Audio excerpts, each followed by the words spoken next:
Hi అండి, welcome to my channel.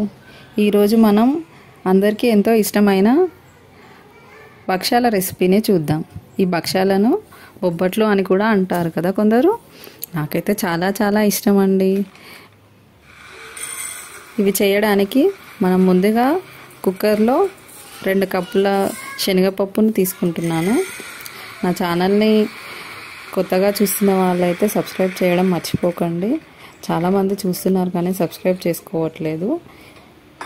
ఈ పప్పుని 2-3 సార్లు బాగా కడుక్కోవాలి. కడిగిన తర్వాత మళ్ళీ మనం పప్పు ఏ కప్పుతో అయితే తీసుకున్నామో అదే కప్పుతో వాటర్ పోసుకోవాలి.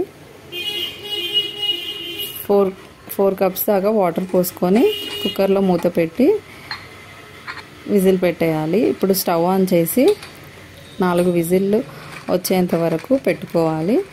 అది అయ్యేలోపు మనం గోధుమ పిండిని కలుపుకుందాము. గోధుమ పిండి వేసుకొని కొంచెం ఉప్పు తగినంత కొంచెం ఉప్పు వేసుకొని వాటర్ కొద్దిగా వేసుకుంటూ బాగా కలుపుకోవాలి. పిండి అనేది సాఫ్ట్గా కలుపుకోవాలండి. కొంచెం ఆయిల్ కూడా యాడ్ చేసుకొని కలుపుకోవాలి. చాలా స్మూత్గా అవ్వాలి. ఎంత స్మూత్గా ఉంటే మనకు భక్షాలు అనేవి అంత స్మూత్గా వస్తాయి. ఇలా బాగా కలుపుకున్నాక మూత పెట్టి ఒక పావు గంట పాటు పక్కన పెట్టేసేయండి. ఇప్పుడు విజిల్స్ వచ్చాయి. ఒకసారి మూత తీసి చూద్దాము. పప్పు ఉడికిందండి, చూస్తే తెలుస్తుంది కదా, బాగా ఉడికింది. ఇప్పుడు పప్పు మనం ఏ కప్పుతో అయితే తీసుకున్నామో అదే కప్పుతో మనం బెల్లంని తీసుకోవాలి. అదే క్వాంటిటీ తీసుకోవాలి. మీరు గ్లాస్తో తీసుకున్న గ్లాస్తో చేసుకోవచ్చు. నేనైతే బౌల్తో తీసుకున్నాను. ఇప్పుడు మళ్ళీ ఒకసారి స్టవ్ ఆన్ చేసుకొని ఈ బెల్లం కరిగేంత వరకు బాగా కలుపుకోవాలి. మొత్తం బెల్లం అంతా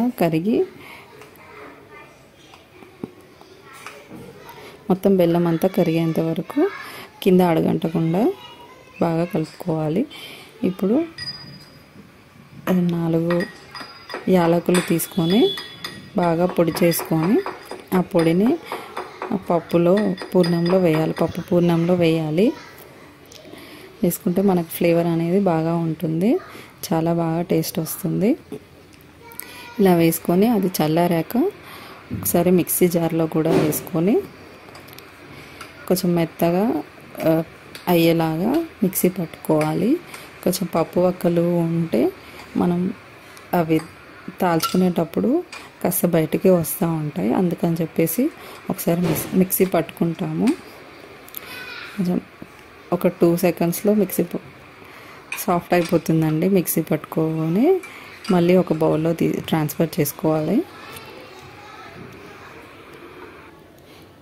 ట్రాన్స్ఫర్ చేసుకున్నాక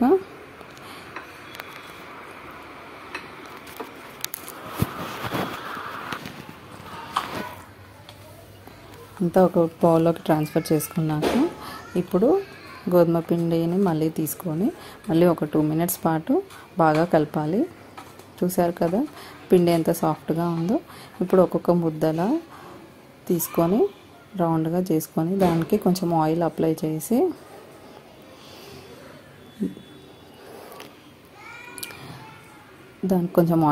చేస్తే ఇలా నేను చూపిస్తున్న విధంగా కొంచెంగా మధ్యలో మందంగానే ఉంచి చివర్లో కొంచెంగా స్ప్రెడ్ చేసుకుంటూ పైకి అనుకున్నాక ఇప్పుడు ఈ ముద్దని పూర్ణం ముద్దని తీసుకొని కొంచెంగా ఇట్లా పైకి స్ప్రెడ్ చేసుకోవాలి.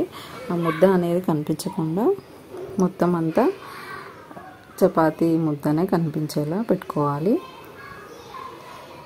ఇప్పుడు ఇలా పెట్టుకున్న దాన్ని